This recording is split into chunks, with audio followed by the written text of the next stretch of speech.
гурӯҳи тундгарои толибон ки дар кобул ҳукумати худро таъсис додааст мегӯяд ба зудӣ дастаҳои маргталаби худро ба қисмати дигаре аз марзи афғонистон бо тоҷикистон дар шимолу шарқи вилояти бадахшони афғонистон хоҳад фиристод.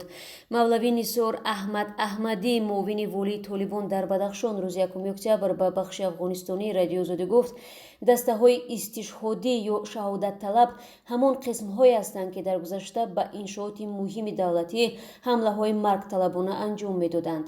афроди ин қитъа буданд ки амрикоиҳоро аз кишвар шикаст доданд, яъне ба ҷонҳояшон воскати интиҳорӣ яъне камарбанди пур аз маводи тарканда баста худро дар пойгоҳҳои низомии амрико мунфаҷир карданд. инҳо мардумони ҷонфидо ва нотарсе ҳастанд ки ҳадафашон ризои аллоҳ мебошад, гуфтааст аҳмадӣ. ҳарчанд мақомоти толибон мегӯянд ҳадафи онҳо аз фиристодани чунин нерӯҳо ба марзи тоҷикистон танҳо дифоъ аз қаламрави афғонистон аст, таъкид ба маргталабии ин дастаҳо метавонад таҳдид ба амнияти тоҷикистон бошад. қаблан иттилоъ расида буд ки толибон дар 5 ноҳияи ҳаммарз бо тоҷикистон ҷангиёни гурӯҳи террористии ансоруллоҳро ҷобаҷо карданд ва пештар гуфта шуд ки дастаҳои худкуши толибон ба 3 вилояти ҳаммарзи тоҷикистон фиристода шуданд. аммо мақомоти тоҷикистон ин иддаоро воҳимапароканӣ номиданд ва рӯзи 1 октябр хабаргузории азия плюс ба нақл аз манбаи худ дар ниҳодҳои қудратии тоҷикистон гуфт ҳеҷ гуна таҷаммӯи нерӯҳои толибон дар марзи тоҷикистон ба мушоҳида нарасидааст.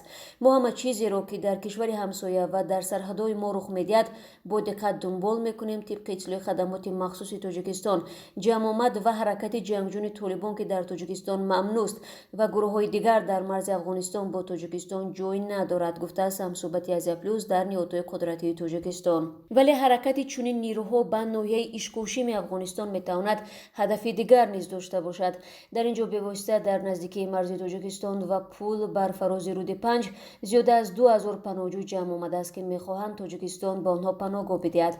рӯзи 2 октябр яке аз онҳо ба радиоозодӣ гуфт рӯзи гузашта ҷангиёни толибон ин паноҳандагонро ки асосан занону кӯдакон ва солмандон мебошанд ҳушдор дод ки ба маконҳои худ дар вилоятҳои гуногуни афғонистон баргарданд.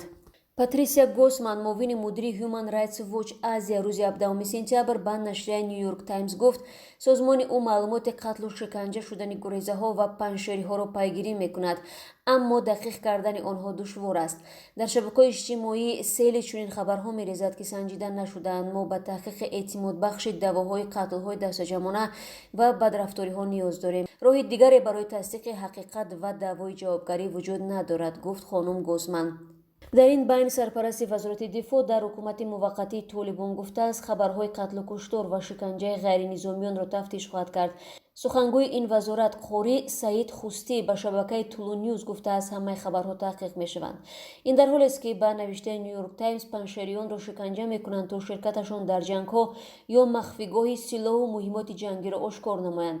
ин нашрия ҳамчунин навиштааст ки ҷабҳаи муқовимати миллӣ таҳти сарварии Аҳмад Масъуд писари қаҳрамони миллии Афғонистон Аҳмадшоҳ Масъуд ба дараҳои душворгузари Паншер паноҳ бурда ба идома додани истодагарӣ омодагӣ мегирад. Али Майсам Назарӣ ба ин расона гуфтааст нерӯҳо дар ҷои амн ҳастанд ва тактикаҳои ҷангии зидди шӯравиро такрор хоҳанд кард, яъне дар лаҳзаи дуруст ҳамла мекунанд.